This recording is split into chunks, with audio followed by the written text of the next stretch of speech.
Hello guys, magandang umaga sa inyong lahat at sana po ay nasa mabuti kayong kalagayan, ligtas sa anumang uri ng kapahamakan, lalong-lalo na po sa panahon ito sa dyan sa Batangas at parting Tagaytay at Laguna na maaaring maapektuhan ng paglabas ng usok o ang tinatawag natin volcanic smog.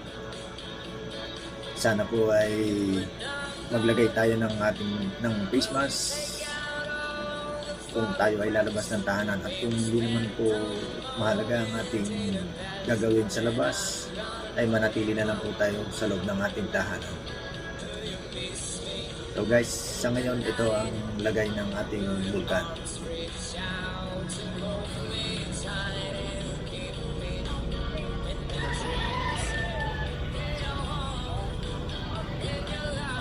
So yun nga guys,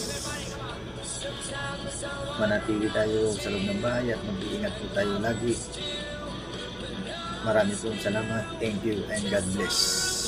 Marami pong salamat.